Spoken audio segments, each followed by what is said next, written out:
예로 좀 두시고 마태복음 24장 37절 가봅시다.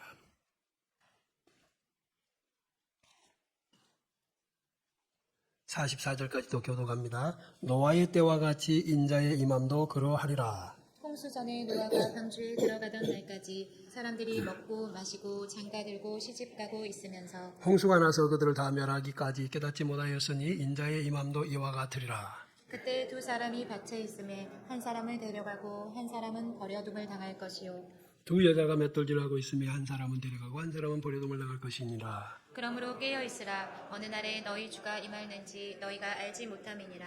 너희도 아는 바니 만일 집 주인이 도둑이 어느 시각에 올 줄 알았더라면 깨어있어 그 집을 뚫지 못하게 하였으리라. 이러므로 너희도 준비하고 있으라. 생각하지 않은 때에 인자가 오리라. 아멘. 그 24장 7절에 민족이 민족을 나라가 나라를 대적하여 일어나겠고 곳곳에 기근과 지진이 있으리니라는 말씀이 있습니다. 이 말씀들 오늘 같이 본문에 섞어서 보겠습니다. 자, 튀르키예로 국명을 바꾼 터키와 또 터키의 국경을 맞대고 있는 시리아의 지진으로 인해서 무려 470km가 넘는 길이의 그 협곡이 만들어졌다는 것을 영상으로 보신 분도 계실 겁니다. 저도 보고서 정말 두려운 느낌도 스쳤습니다. 제가 오래전에 미국 그랜드 캐년을 가본 적이 있는데 언제 형성된 것인지 원인이 뭔지 알지 못했지만 이번에 터키에 만들어진 협곡의 생성 배경은 정확하게 알게 됐습니다. 언젠가 그러면 그랜드 캐년도 그랬을까 하는 생각이 들기도 하죠. 금세기, 아니 전례 없는 지진이 만들어낸 흔적. 지금 우리 현대인들은 그것을 보았습니다. 그 역사를 알게 됐죠. 적어도 터키에 만들어진 그 협곡의 역사, 배경은 우리가 다 말할 수 있다 그 말입니다. 우리 시대에 만들어진 또 하나의 이 협곡, 현재까지 4만 5천 명의 사망자가 나왔고 혹설에는 10만 명이 넘을 거라는 예측까지 나오고 있는 재앙을 전 세계인들이 보고 있는 겁니다. 그런데 말입니다. 이 참혹한 재앙을 마주하면서 주님의 재림을 생각하는 그리스도인은 얼마나 될까? 어떻습니까, 여러분? 주님의 재림을 생각해내셨습니까? 여기 마태복음 24장 7절에 민족이 민족을 나라가 나라를 대적하여 일어나겠고 곳곳에 기근과 지진이 있으리니 이 모든 것은 재난의 시작이다. 제가 청년 때 성경 읽으면서 이 말씀 마태복음 24장 재난에 대한 말씀이거든요. 재림 징조, 전조 현상. 그때만 해도 기근은 우리가 배고픈 거라고 생각하지만 지진이 뭘까? 잘 몰랐고 그리고 한반도는 지진의 그런 위험 분자가 아니라고 그랬어요. 그런데 지금은 아니죠. 자, 여러분, 우리 앞에 닥친 종말은 두 가지입니다. 하나는 우리 주님의 재림으로 나타날 전 우주적인 종말입니다. 더 이상의 역사가 존재할 수 없는 완벽한 종말이죠. 이번 지진은 우주적 종말에 대해 말씀하실 때 언급하신 전조 현상입니다. 또 하나는 아직 세상이 존재할지라도 하나님께서 정하신 한계 수명에 도달한 개개인이 이 세상을 떠나는 죽음으로 맞이하는 종말, 개인적 종말이죠. 살아있는 자들에게 이 두 가지 종말이 있다는 것이죠. 어떤 형태의 종말이든지 그도 우리에게 다가오고 있는데 이번 터키의 지진은 우리에게 우주적 종말을 생각하게 합니다. 주님은 그 종말을 대비하도록 경고하셨습니다. 심지어 징조를 설명하시는 중에 지금 일어났던 저 무시무시한 지진이 기근과 더불어 둘 중에 하나로 소개가 되고 있는데 여러분 그럼 어떻게 대비할 건가? 베드로후서 3장 7절에서는 노아의 홍수를 거기 또 언급합니다. 그러면서 이제 하늘과 땅은 그 동일한 말씀, 곧 노아 시대에 홍수로 세상을 심판하시겠다고 하셨던 그 동일한 말씀을 하신 하나님께서 이렇게 이번에 말씀하시죠. 이제는 세상을 내가 불로 태울 거다. 불사를 거다. 그래서 간직하고 보호하신 바가 되었다 그랬어요. 그래서 경건하지 아니한 사람들의 심판과 멸망의 날까지 보존해 두신 것이 이 지구의 운명이에요. 지금 이건 불사르기 위한 존재로 남아있다는 거예요. 자, 그러면 이 터키의 지진을 보면서도 우리 크리스천들조차도 재림을 생각해내지 못하고 종말을 징조로 받아들이지 못하는 이 아둔함과 이 심각한 무감각한 그 신앙의 병들이 한 번은 진단을 받아야 되지 않을까 싶습니다. 아까 우리가 창세기 읽었는데 6장 8절에 보면 노아는 여호와께 은혜를 입었더라 그랬어요. 어떻게 하는 사람이 바로 이 종말을 이겨나갈 수 있는가? 종말을 대비하여 구원의 은혜에 이르게 되는가? 바로 은혜를 입는 거다. 여호와께 은혜를 입는 거다. 이 은혜를 입었다고 하는 이 단어는 성경에서 세 가지의 은혜를 말하는 그 원어에 세 가지가 있어요. 그 중에 첫 번째, 이 hen이라는 단어예요. hen. 이것은 사람에게서 받는 경우와 하나님에게서 받는 경우가 두 가지가 있습니다. 이 은혜는. 그런데 하나님에게서 은혜를 받는 경우는 항상 그 사람의 어떤 정직성, 정직한 인간성을 조건으로 하고 주어지는 거예요. 이 은혜는. 이 은혜는 무조건 주어지는 게 아니라고요. 자, 우리가 사람에게도 이 hen이라고 하는 은혜를 베풀 수 있는데 그 사람이 나에게 어떤 조건에 맞을 때 그에게 호의를 베푸는 것을 은혜라고 그래요. 그래서 두 번째로 죄사함, 특별히 그 죄사함을 언급할 때 표현하는 라함임이라고 하는 단어가 또 있습니다. 이것도 역시 은혜입니다. 그런데 이건 불쌍히 여긴다, 긍휼히 여긴다, 자비하게 여긴다 하는 그런 좀 상대방이 도저히 자격이 없는데 불쌍히 여겨주고 용서해주는 그것을 말씀할 때 라함임이라고 하는 단어를 쓴다. 출애굽기 34장 6절에 나와 있는 말씀이에요. 그 다음에 세 번째로는 여러분들 많이 들어보셨을 텐데 헤세드라고 하는 단어입니다. 신약성경에서 나오는 은혜, 그 성경에서 표현하는 굉장히 광범위하고도 친절한 하나님의 호의, 이것을 표현할 때 쓰는 헤세드라고 하는 단어입니다. 이것이 언약을 지키는 하나님의 백성에게 주시는 은혜도 되지만 모든 인류에게 하나님께서 창조주로서 베푸시는 긍휼, 인자 이런 것들을 포함하는 단어이기도 합니다. 그러면 이 노아에게 주셨던 은혜는요, 헤세드가 아니고 라함임도 아니고 hen이라고 하는 단어예요. 다시 말하면 노아도 뭔가의 자격이 있었기 때문에 주셨다라는 말씀이에요. 그러니까 노아는 그저 그냥 덕대고 받은 은혜가 아니라 하나님께서 그 많은 악한 사람들 틈에서 노아가 하나님을 구하고 정직함을 구하고 순종을 구하고 살았던 것에 대한 은혜를 주셨는데 그 은혜가 뭐냐? 방주를 지켜야 하는 은혜입니다. 부모가 자녀에게 입히는 은혜도 은혜입니다. 무슨 은혜일까요? 여러분은 자녀에게 온갖 은혜를 베풀어요. 어떤 은혜입니까? 목적이 뭐죠? 자립의 은혜입니다. 아이가 내가 없어도 지 혼자 사람답게 살 수 있도록 예의 범죄를 가르치고 인격을 연마해 주는 것이야말로 참 은혜입니다. 그런데 노아에게 주셨던 하나님의 은혜의 목적은 뭐냐? 네가 방주를 지어서 구원의 은혜에 입어라. 노아에게 주신 은혜는 방주를 예비하는 의지의 은혜예요. 세상 속에서 구별되게 사는 결단, 용기 이런 것이 은혜입니다. 여기 계신 여러분도 모두 이 은혜를 받으시기를 축복합니다. 이건 절대 마귀에게 뺏기면 안 되는 은혜입니다. 노아가 방주 지으라는 하나님의 계획을 듣고 은혜의 기회를 받았는데 안 한다 그랬더라면 어떻게 됐을 것 같아요? 그러므로 이 자리, 저와 여러분을 불러내신 이 자리는 노아에게 주신 은혜의 자리예요. 지금 우리에게 주시는 명령, 우리에게 너는 이렇게 살아야 한다 그래야 이럴 거다라고 하는 하나님의 말씀이 여러분 귀에 꼭 박히시기를 바라요. 노아가 들어가서 방주에서 구원의 은혜를 누렸는데 그 방주는 누가 만들었다고요? 너무나 뻔하잖아요.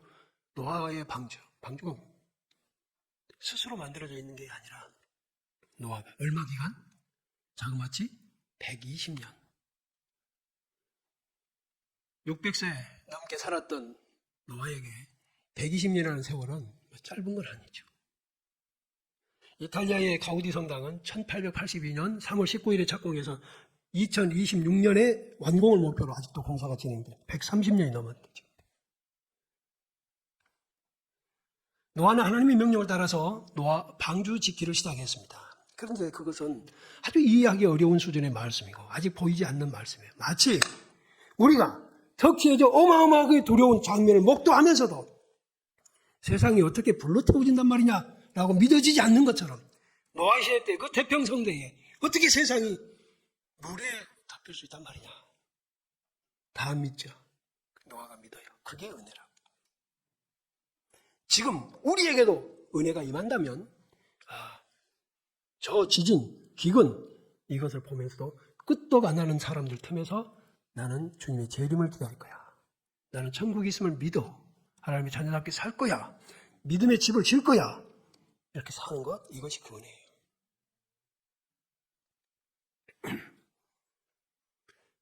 그러니까 노아의 방주는 지어진 방주가 아니라 자신이 직접 수고하고 노력하여 방주를 만든 것입니다.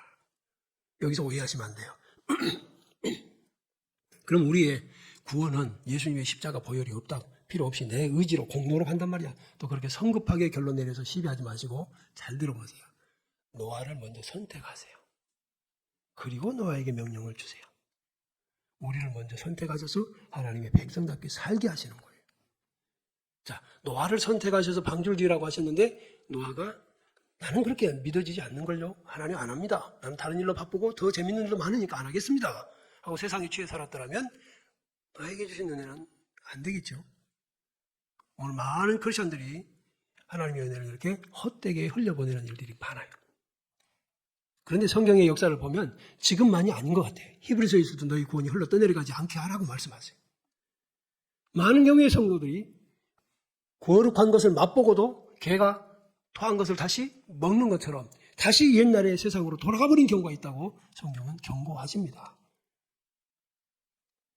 왜 하나님은 손수 만들어주시지 않고 장차 하실 계획을 밝혀만 주신 채 그 계획에 대비하는 방법은 방주를 짓는 건데 방주도 3층으로 지어서 이렇게 해라 라고 직접 노아에게 말씀을 하셨을까? 바로 이 속에 신앙생활의 의미가 들어있습니다.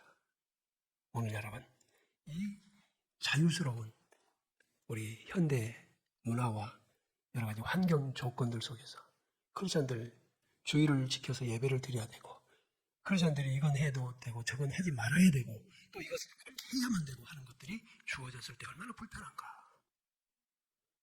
여러분 많은 사람이 함께하면 그나마 격려가 되지만 노아는 오직 자기 가족만 방주를 지었습니다. 그래도 했습니다. 여러분도 그렇게 하십시오. 여러분도 그렇게 할 마음이 주어지는 게 은혜입니다. 그렇게 할 은혜가 생기는, 의지가 생기는 게 은혜예요. 그런데 말입니다. 이 선택의 은혜를 소돔성의 롯의 사이들도 받았어요. 롯의 사이들이 어떻게 했죠? 야, 소돔성 유황불로 심판하실 거야. 빨리 나가. 피해. 그런데요, 농담으로 여겼다. 하나님의 말씀을 농담으로 해요. 선택받은 자인데. 오늘 새벽에 사울 왕이 새벽기도 때 들은 말씀이죠. 사울 왕이 아말렉을 진멸하기 전에 아말렉과 섞여 살던 겐 사람들에게 빨리 떠나라. 우리가 아말렉을 진멸하러 왔다. 그들은요 다 떠났어요. 할렐루야. 그래서 한 거예요. 여러분 저 지진 뉴스를 계속 보게 될 텐데 생각하십시오. 그 은혜가 이 시간에 저를 통해서 여러분에게 심겨지기를 다시 한번 간절히 소원합니다. 하나님은 손수 지어서 주신 게 아니에요. 우리가 지어야 돼. 뿐만 아니라 모든 사람이 다 하나님의 명령에 순종하는 게 아니에요. 사울왕은 불순종의 대표적 인물입니다. 여러분은 어떻습니까? 사울은 왕인데 어떻게 그 아말렉의 모든 짐승떼를 그 비루한 건 없애버리고 좀 살찌고 좋은 건 그렇게 남겨놨을까? 그렇다고 해서 고기로만 먹고 살 수 있는 것도 아닌데. 그런데 말입니다. 자기를 위해 남겨놓은 그 재물, 그 짐승이 자기 운명을 재촉했습니다. 아멘이죠? 분명히 그래요. 욕심이 뭘까? 제가 생각해봤어요. 제가 묵상해봤어요. 욕심이 뭘까? 욕심은 자기를 위한 짐을 최대한 많이 챙겨지는 겁니다. 그래서 결국에는 그 무게에 눌려서 자신이 자신을 힘들게 하고 자신이 불행으로 운명이 끝나요. 욕심의 또 다른 면이 하나 있다면 남을 위한 짐은 최대한 적게 지려고 해요. 네, 그래야 내 몸이 가볍고 내가 자유로우니까. 이게 욕심입니다. 돌스토이의 단편소설 사람에게는 땅이 얼마나 필요한가라는 제목의 글이 여러분 읽어보신 분도 계실 거예요. 거기에 주인공 파홈이라고 하는 가난한 소장농이 나옵니다. 그는 어느 날 지주로부터 100루블만 내면 그날 안으로 오늘 하루 네가 가서 네 발로 걷고 표지해놓고 돌아온 그 땅은 내가 다 주마. 그래서 그는 더 많은 땅을 갖고 싶어서 목말라도 참고 배고파도 멈추지 않고 갔어요. 그리고 돌아옵니다. 해가 거의 져갑니다. 해가 져버린 뒤에는 소용없잖아. 그래서 온 힘을 다해서 달렸습니다. 천신만고 끝에 해가 떨어지기 전에 출발 지점으로 돌아왔는데 심장이 터져서 죽는 거예요. 탈진한 거는 피를 토하면서 죽어. 단편소설을 제가 간단하게 소개하지만 거기는 보면 그 엎드려진 그런 삽으로 그의 몸뚱이만큼만 파가지고 집어넣습니다.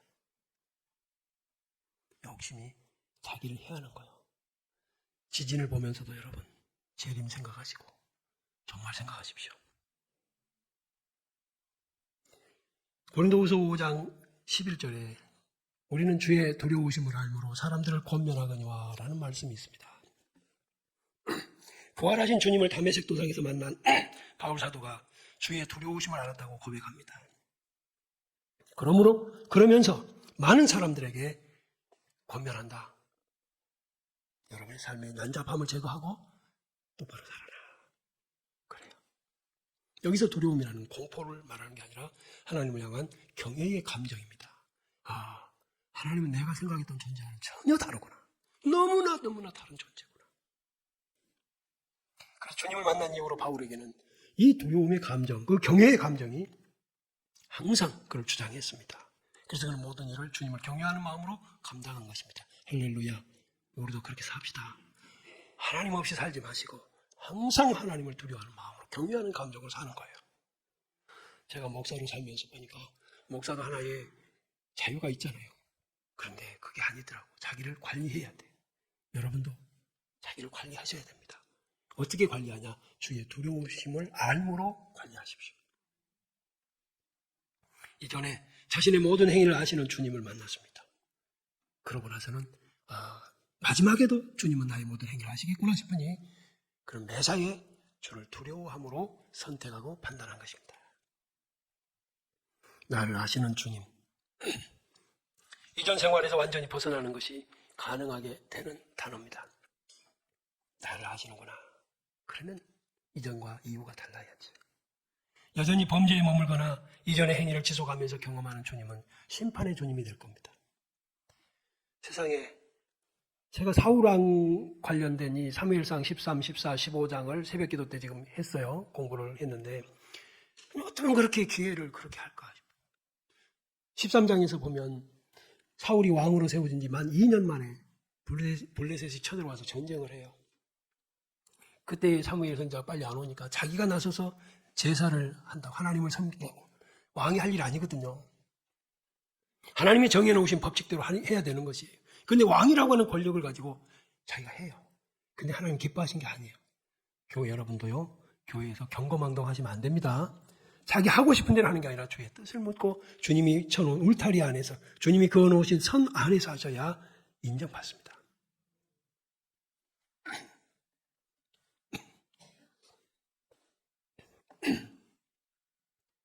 그런데 그럼 한 번 더 기회가 옵니다. 아까 그 블레셋과의 전쟁에서 그렇게 한 뒤에 하나님은 네 나라가 이제 길리 못할 거다라고 선언하시지만 그럼에도 15장에서 다시 아말렉을 멸절시키라는 명령을 주세요. 이것은 회복의 기회입니다. 이때 잘했으면, 이때 정말 잘했으면, 그대로 했으면 우리 하나님이 이런 분이세요. 이번 지진이 어쩌면 우리에게 회복의 기회입니다. 너 정신 차려 하는 말이에요. 제 이름을 잊어버리고 살던 크리스천들에게 너희들 정신 차려! 정신 차려. 우주적 종말이 아니면 너 개인의 종말이 오고 있잖아. 정신 차려! 하는 말씀일 거예요.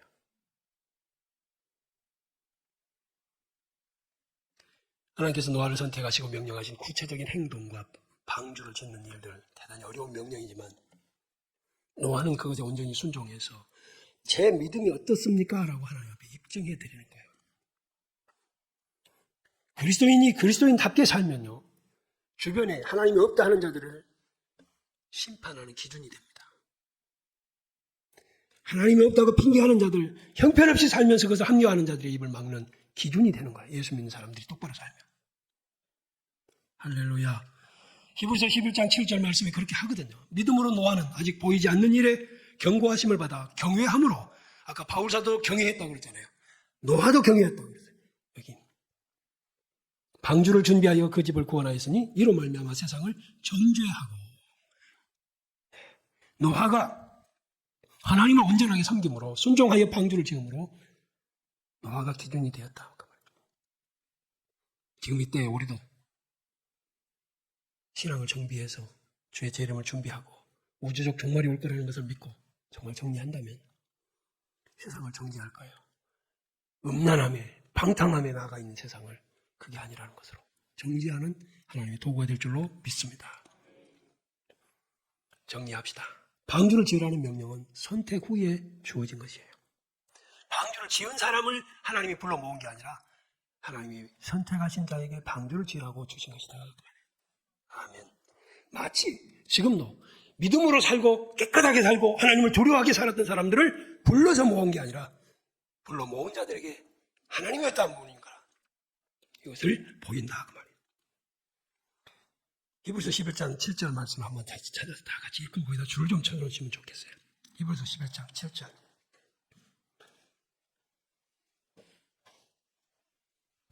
자, 찾았으면 시작. 믿음으로 노아는 아직 보이지 않는 일에 경고하심을 받아 경외함으로 방주를 준비하여 그 집을 구원하였으니 이로 말미암아 세상을 정죄하고 믿음을 따르는 의의 상속자가 되었느니라. 아멘. 그러므로 이 노아의 방주는요, 하나님을 향해 노아가 가진 믿음이 어떤 것인가를 보여주는 믿음의 실상인 거예요. 여러분도 말로만이 아니라 내 신앙이 진짜 하나님을 향하여 내 믿음은 살아있는 믿음입니다라는 것을 보이려면 우리는 세상과 단절하는 이 더럽고 음란하고 악한 것에서 자기를 지키는 이것이 내 믿음은 이겁니다라고 보여드리는 거죠. 로제 사이들처럼 선택적인 말씀을 농담으로 여기지 마십시오. 여기 있는 분들 한 사람도 그런 사람 없기를 바랍니다. 성경은 어떤 책이냐? 하나님께서 선택하신 사람들에게 주신 명령의 책입니다. 근데 감히 창조주 하나님의 사랑을 비웃고 농담으로 치부하는 이들이 얼마나 많은가 교회 안에. 교인이라고 하는 사람들이 얼마나 형편없이 악을 저지르고 더럽게 사는가.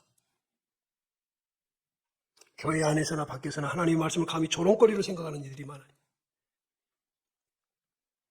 그런데 노아가 그런 세상에서 살았으나 방주를 온전하게 지은 것처럼 우리들도 그렇게 사는 게 신앙생활이에요. 노아의 진짜 신앙 뭐라고요? 방주 짓는 거였어요. 우리의 진짜 신앙도 주의 재림, 이 우주적 종말을 대비하며 사는 겁니다.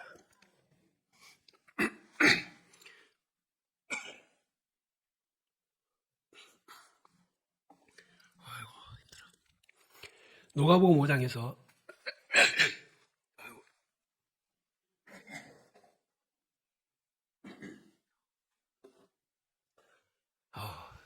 여러분도 답답하시죠? 저도 아직 힘이 들어요.